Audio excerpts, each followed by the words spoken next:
the one thing I have learned with my Halifax is because I film every week, it's now no longer, oh, I've got to make a video. It's just something that I do.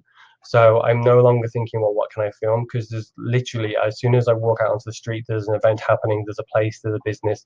So I think a lot of times as agents, we often look for that kind of home run viral video. And they're great and they can work and they can have a big impact. But sometimes, walking to your local coffee shop and just saying, hey, I really like your coffee and I'd like to make a video about why you guys are so great.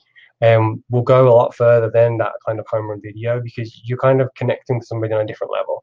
Because you got to think about it. If someone walks right up to you right now and said, I think you're amazing and I want to make a video to share it with a lot of other people, that's a really nice and sincere thing to do for somebody.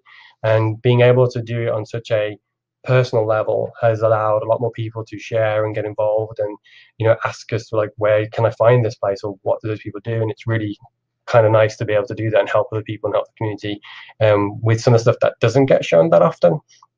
The equipment I use a DSLR, I use my phone, and I also use a GoPro. I try to set everything to be the same frame rate so it's easier to edit with. And I also use a gimbal for some of the action shots that want to be really, really steady. It's more of a case of, picking gear that you know how to use or spend the time to figure out how to use it. You don't have to buy everything at the same time. For most people, I'd recommend starting with your phone and just getting used to kind of filming and getting the shots you want, and then kind of step up from there along the way. Because before that, in the early days, I used to just use a standard point and shoot camera, and I still got really good authentic videos because it's not what you shoot with, it's actually what you're shooting. And if you can get people to be themselves and like natural in front of you and in front of the camera, it's going to resonate so more than it would whether it's a big camera or a small camera. So just making people feeling comfortable and capturing those real moments, and you can do those with any kind of gear. I kind of have two favorite videos. My one favorite video was the World Trade Center because that was a big event that actually a local news company was supposed to be kind of featuring that.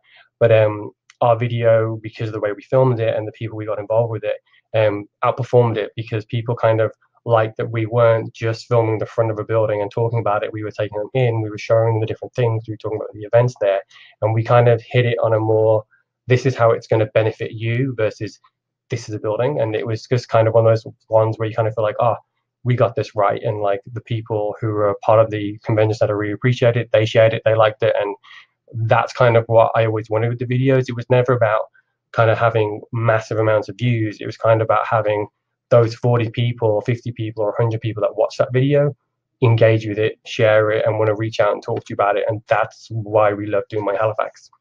The other one I really like is we did a video for a Canadian non-profit called Katimavik, and they needed help kind of staying afloat.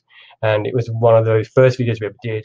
And we made it about why we thought this program was important. And my now fiance, she was a member of that program, and they reached out and said, would you make a video about it?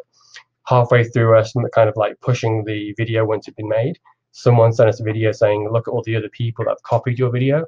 So it's nice to see that it was kind of like community coming together using video to kind of save this initiative. And in the end, it was saved. The Canadian government wrote a check for $500,000 to save it. And ironically, at the time, we were only trying to raise $30,000. So, it was like kind of, we want to see video used to kind of like make a difference. And we only need $30,000. And then we got more than like 10 times that. It was just video working at its very best.